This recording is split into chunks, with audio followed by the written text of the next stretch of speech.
In this video lesson, we'll examine what life was like during the Civil War. The way that we know about what happened during the Civil War is by looking back at primary sources that are left behind.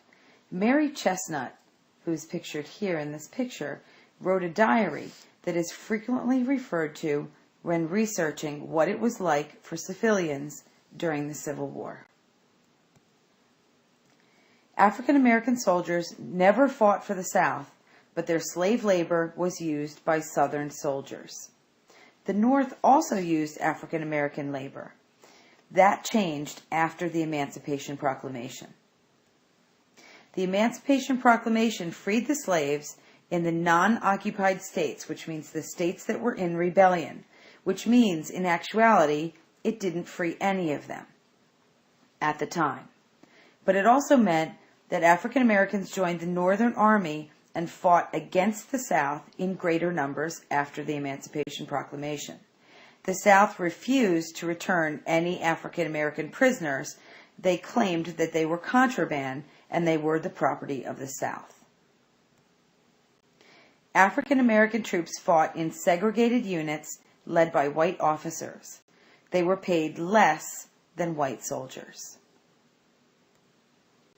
They died in greater numbers, but not because they were assigned more dangerous jobs.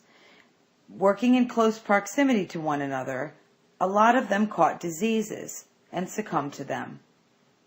They were also more likely to be killed rather than captured, rather than taken as prisoners or contraband. Most times, if the South was to capture any African American soldiers that were fighting for the North, they would not take them as prisoners. They would simply kill them so that they could not be returned to the North.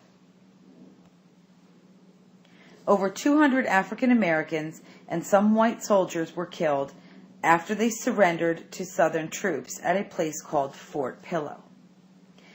Nathan Bedford Forrest is the man who led the slaughter, and he can be seen here. Following the war, he and the others will be founding members of the Ku Klux Klan.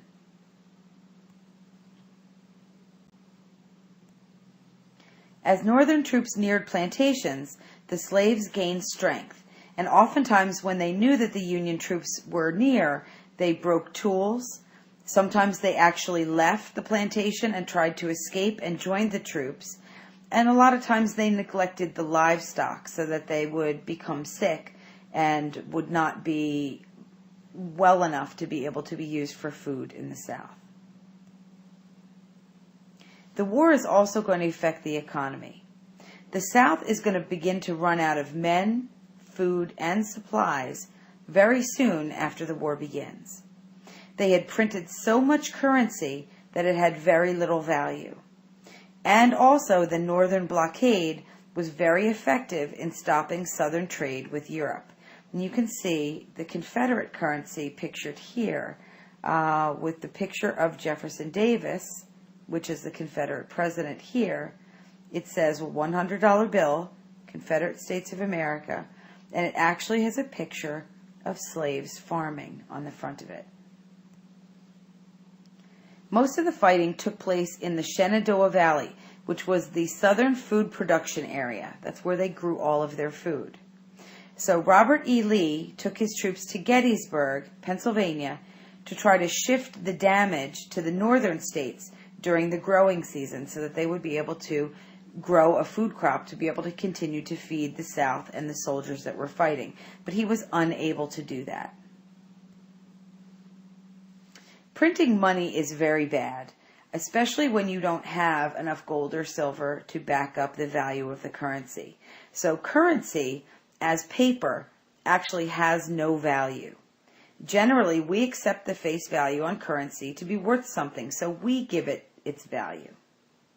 If more paper is printed, then we want more of it for goods. So if we print more money and we don't have enough gold or silver to back up the value of the currency, inflation occurs when there is too much money in the economy. And that is going to happen during the Civil War, especially in the South. Some Southerners actually traded with the North as quietly as they could to be able to get what they needed, because there were shortages of everything, especially in the South. Cotton and food supplies oftentimes exchanged hands. The Northern economy actually suffered, but not nearly as badly as the South did. Inflation was worse in the North. It was actually 80% by the end of the war. Industries that supplied the military boomed, though, and created a good, booming Northern economy.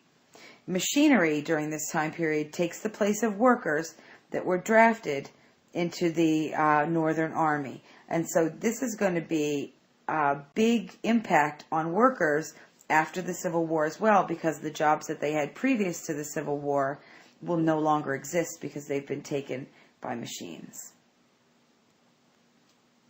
Women actually worked in the workplace during this time period because they took many of the jobs and duties of the men who left to fight the Civil War.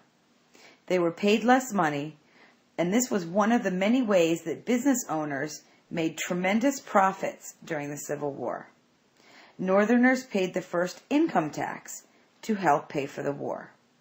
We'll discuss more what the war was like for soldiers and civilians and women, as well as slaves, when we discuss it further in our classroom lessons.